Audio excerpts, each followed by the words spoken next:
Good evening. Good evening. Hope you all had a really nice weekend. So, one Friday morning, my daughter had a doctor's appointment, and so her and I were in the car. She, being a typical teenager, had her head looking down, looking at the phone. I had tried chatting to her, but had got the usual So, I decided today wasn't the day to try and force some conversational skills in her. Anyway, about 5 minutes into our quiet drive, she looks up and says, Mom, where are you going? I said, To the doctor's surgery. And she sneaked a glance sideways at me, raised her eyebrows, and said, Well, this is not the way to the doctor's. In a moment of panic, I realized I didn't know where I was or where I was driving to. Welcome to the world of brain fog. Brain fog is one of the most common symptoms of menopause. But what is it? So, brain fog is an umbrella term that includes forgetfulness, poor concentration, trouble finding words, and confusion. It also involves you reacting slower to things and you feel like your brain is not as sharp as it used to be. It's believed that 60% of women experience this when they go through menopause, and combined with sleepless nights and the aging process, you have a perfect storm for brain fog. Memory loss can be scary. It really had me frightened because my mom had had a rare form of dementia called PIC syndrome, which is usually diagnosed between the ages of 40 and 75. And I'm now 54, so you can imagine how terrified that made me feel, especially as I wasn't told anything about being menopausal by the doctors until I was postmenopausal, despite the number of visits that I made. So, what I'm saying is don't be like me and worry too much. If you find that you're getting brain fog and that you're perimenopausal, your hormones could be the reason. What happens to our brains as we go through menopause? The neurons in our brains are in constant interactions with our bodies, giving them signals to function properly. And one of those interactions is with our reproductive system. For women, especially, this interaction is crucial for our aging. And as we head into menopause, our estrogen levels go down. And unfortunately for us, it isn't anything but symptom free. Hot flashes, night sweats, insomnia, memory lapses, depression, and anxiety are all some of the menopausal symptoms women may experience. And it's all signals from the brain, according to Dr. Lisa Mosconi, a neuroscientist and director of Women's Brain Initiative.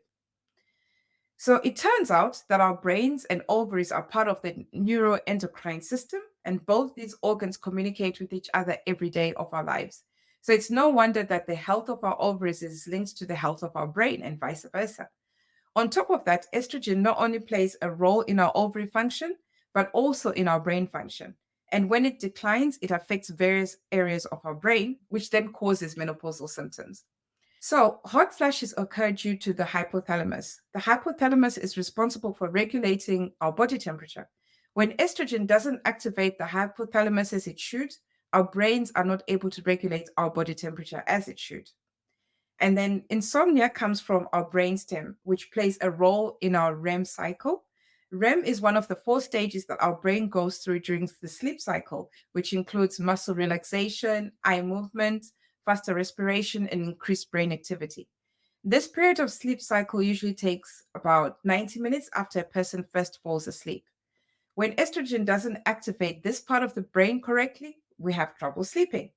Mood swings are because of the amygdala. I'm not sure if I'm pronouncing that properly, but if I'm not, do forgive me. This is the emotional center of our brain, and the hippocampus, which is the memory center of our brain. A drop in estrogen levels in this region causes mood swings and or brain fog. Estrogen in particular is really key for energy production in the brain.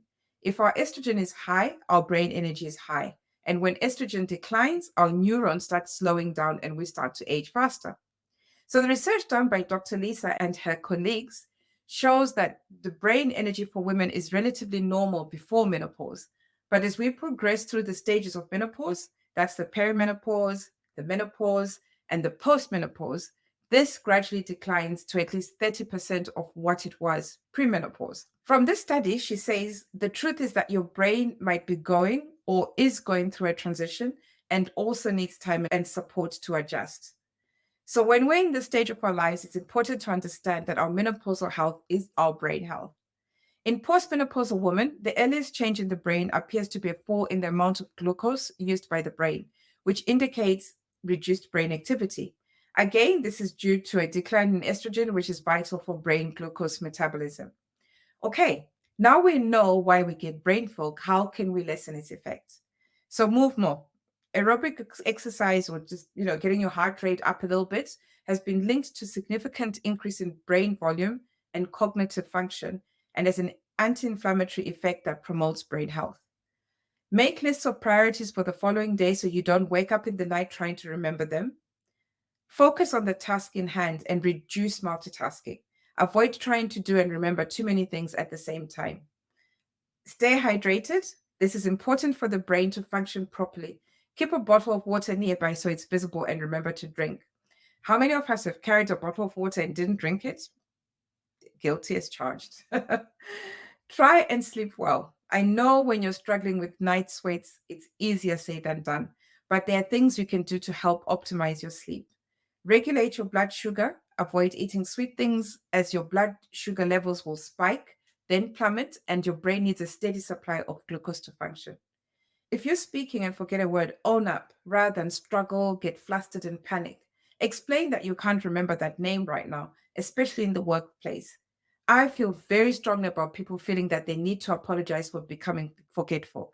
I mean, why should you feel the need to apologize for something that you have no control over it happening? That's like people expecting someone with a broken leg to apologize as to why they can't use the stairs. An explanation, not an apology, is sufficient in my book, but hey, that's just my opinion. Right, next. Boost your vitamin B, especially B12, especially if you're vegan, but check with your pharmacist if you're taking any other medications. Include food sources such as meat, eggs, whole grains like brown rice and barley, sunflower seeds, broccoli, and spinach. And if brain fog is affecting your ability to function, go and see your doctor, as this can also be a sign of depression. So you just want to get that ruled out. But with all that said, there is good news, and that is brain fog doesn't last. A 4-year research study that was done on 2,600 women found memory improved against postmenopause once the hormone levels stopped changing so much. And that brings me to the end of this Meno Mondays. My name is Heather. I'm a menopause coach, and I help women who are struggling with menopause to look and feel amazing, sleep better, have more energy, and live life to the fullest. And most important, feel like themselves again. And if you'd like to know more about how I do that, head over to the website below. I'm going to put that link below. And I will see you next week for the next episode of Meno Mondays. Goodbye for now.